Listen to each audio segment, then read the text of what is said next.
అందరికీ నమస్కారం. 10th class board ఎగ్జామ్స్లో 95%. అబ్బా, వినడానికే ఎంత బాగుందో కదా. ఇది చాలామంది స్టూడెంట్స్కి ఒక డ్రీమ్. అయితే ఆ కలను నిజం చేసే ఒక కంప్లీట్ ప్రాక్టికల్ స్టడీ ప్లాన్ గురించి ఇప్పుడు వివరంగా తెలుసుకుందాం.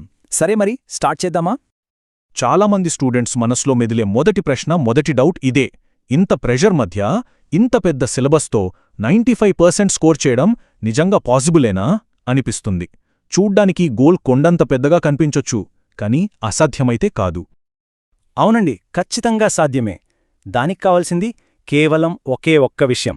అదే ఒక పర్ఫెక్ట్ ప్లాన్. సరైన పద్ధతిలో కాస్త డిసిప్లిన్తో చదివితే 95% అనేది మనం ఈజీగా రీచ్ అవ్వగలిగే టార్గెట్. ఆ మాస్టర్ ప్లాన్ ఏంటో ఇప్పుడు చూసేద్దాం. మన సక్సెస్కి బ్లూ ప్రింట్ ఇదిగో. ఈ 5 స్టెప్స్తో కూడిన ప్లాన్ని మనం ఫాలో అవబోతున్నాం. First, daily time table. Second, subject wise strategy. Third, revision techniques. Fourth, practice plan. And ఫైనల్గా ద విన్నింగ్ ఫినిష్. ఇది మన గెలుపుకు ఒక క్లియర్ రోడ్ మ్యాప్ లాంటిది. ఓకే, మన ప్లాన్లో first and most important part రోజువారీ టైం టేబుల్. ఒక బలమైన బిల్డింగ్కి ఫౌండేషన్ ఎంత ముఖ్యమో మన ప్రిపరేషన్కి డైలీ షెడ్యూల్ అంత ముఖ్యం. ఇది ఈ మొత్తం ప్లాన్కి ఒక మూల స్తంభం లాంటిది. ఇక్కడొక ఇంట్రెస్టింగ్ విషయమేంటంటే, చాలామంది అనుకున్నట్టు రోజంతా పుస్తకాలతో కుస్తీ పట్టక్కర్లేదు. రోజుకి కేవలం 3 నుంచి 4 గంటలు ఫోకస్డ్గా చదివితే చాలు. మార్నింగ్ టైంలో మన మైండ్ చాలా ఫ్రెష్గా, యాక్టివ్గా ఉంటుంది. అందుకే ఆ టైంలో మ్యాథ్స్, సైన్స్ లాంటి టఫ్ సబ్జెక్ట్స్ మీద కాన్సంట్రేట్ చెయ్యాలి.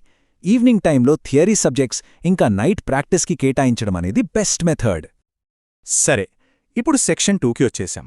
అదే సబ్జెక్ట్ వైజ్ స్ట్రాటజీ. చూడండి, ఒకే మెడిసిన్ అన్ని రోగాలకి పనిచేయదు కదా. అలాగే ఒకే స్టడీ మెథడ్ అన్ని సబ్జెక్ట్లకి సెట్ అవ్వదు. ఒక్కో సబ్జెక్ట్కి ఒక స్పెషల్ ప్లాన్ కావాలి. అవేంటో ఇప్పుడు చూద్దాం. మ్యాథ్స్ విషయానికొస్తే టార్గెట్ చిన్నగా పెట్టకూడదు. మన గోల్ ఎప్పుడూ 100కి 100 ఉండాలి. అసాధ్యమనే అస్సలనుకోవద్దు.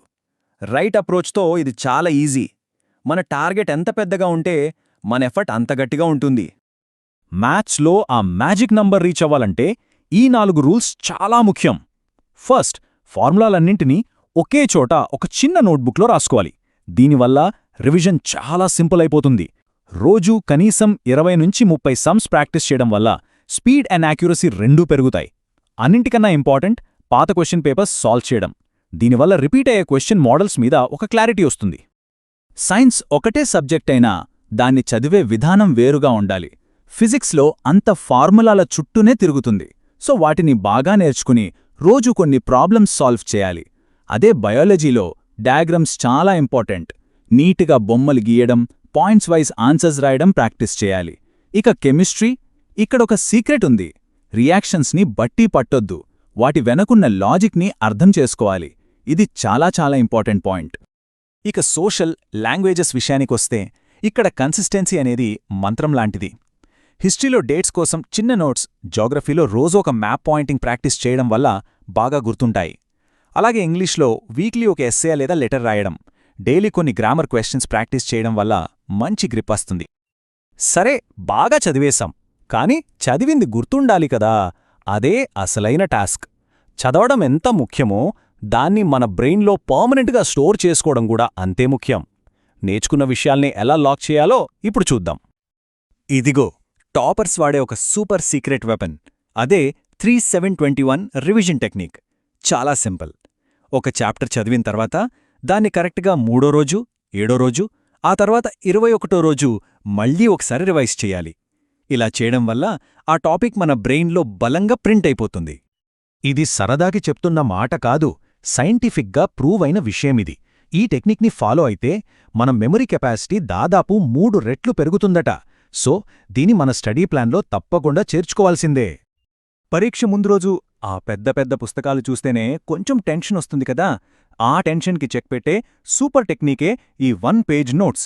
ప్రతి సబ్జెక్ట్లోని మోస్ట్ ఇంపార్టెంట్ ఫార్ములాలు, డయాగ్రామ్స్, డెఫినేషన్స్ అన్నిటినీ ఒకే పేజ్లోకి తీసుకురావడం. దీనివల్ల లాస్ట్ మినిట్ రివిజన్ చాలా ఫాస్ట్గా, సూపర్ ఎఫెక్టివ్గా అయిపోతుంది. ఓకే, నాలెడ్జ్ సంపాదించాం, దాన్ని మెమరీలో లాక్ చేశాం. మరిప్పుడు దాన్ని మార్క్స్గా ఎలా కన్వర్ట్ చేయాలి? ఎంత చదివామన్నది కాదు, ఎగ్జామ్లో దాన్ని ఎంత బాగా ప్రెజెంట్ చేశామన్నదే ముఖ్యం. దీనికి ప్రాక్టీస్ ఒక్కటే దారి. మన వీక్లీ ప్రాక్టీస్ ప్లాన్ ఇలా ఉండాలి. వీక్లో ఫస్ట్ 3 డేస్ మ్యాథ్స్, సైన్స్ లాంటి కష్టమైన సబ్జెక్ట్స్కి కేటాయించాలి. Next 3 days theory subjects.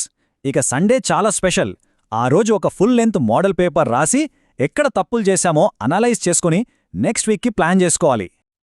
ఒక్క నిమిషం, ఈ నంబర్ని జాగ్రత్తగా చూడండి. 60%. ఇదొక గేమ్ చేంజర్. 10th క్లాస్ ఎగ్జామ్స్లో దాదాపు 60% ప్రశ్నలు పాత పేపర్స్ నుంచే వస్తాయి. అంటే ఏంటి? ప్రీవియస్ ఇయర్ పేపర్స్ సాల్వ్ చేయటం అనేది కేవలం ప్రాక్టీస్ కాదు, అదొక పక్కా గెలిచే స్ట్రాటజీ. ఓకే, ఇక మనం చివరి అంకానికొచ్చేశాం. The winning finish. 90%కి 95% మధ్య తేడాను క్రియేట్ చేసే చిన్న చిన్న కానీ చాలా ముఖ్యమైన విషయాల మీద ఇప్పుడు మనం ఫోకస్ చేద్దాం. ఇవి చాలా చిన్న విషయాలుగా అనిపించొచ్చు, కానీ ఫైనల్ స్కోర్లో చాలా పెద్ద తేడా చూపిస్తాయి. నీట్ హ్యాండ్ రైటింగ్, ఇంపార్టెంట్ పాయింట్స్ని అండర్లైన్ చేయడం వల్ల 5 నుంచి 10 మార్కులు అదనంగా రావచ్చు. అలాగే కనీసం 7 గంటల నిద్ర, 25 నిమిషాల చదువు తర్వాత 5 నిమిషాల బ్రేక్ తీసుకోవడం, ఫోన్ లాంటి డిస్ట్రాక్షన్స్కి దూరంగా ఉండటం, ఇవన్నీ మన పర్ఫార్మెన్స్ని నెక్స్ట్ లెవెల్కి తీసుకెళ్తాయి. ఎగ్జామ్స్కి ముందు ఆ లాస్ట్ 1 మంత్ చాలా చాలా క్రూషియల్. ఆ టైంలో మన స్ట్రాటజీ పూర్తిగా మారిపోవాలి. ఆ స్పెషల్ బూస్ట్ ప్లాన్ ఇదే. ఫస్ట్ 15 రోజులు అన్ని చాప్టర్స్ని ఫాస్ట్గా రివైజ్ చేయాలి. Next 10 days only and only previous year paper solve చేయాలి. ఇక లాస్ట్ 5 డేస్ మనం రెడీ చేసుకున్న 1 పేజ్ నోట్స్ తప్ప ఇంకేమీ చూడకూడదు. ఈ ప్లాన్ని కరెక్ట్గా డిసిప్లిన్తో ఫాలో అవుతే ఇక్కడ కనిపిస్తున్న స్కోర్స్ అన్నీ అచీవబులే. మ్యాథ్స్లో 95+, సైన్స్, సోషల్లో 90+ స్కోర్ చేయడం ద్వారా ఓవరాల్గా మన టార్గెట్ అయిన 95 నుంచి 98%ని ఈజీగా చేరుకోవచ్చు. సో ప్లాన్ మొత్తం మన ముందుంది. ఇక మనం చేయాల్సిందల్లా గట్టిగా ఒక నిర్ణయం తీసుకుని ఈ రోజు నుంచే, ఈ క్షణం నుంచే మొదలుపెట్టడమే. మరి ఇంకెందుకు ఆలస్యం? All the best.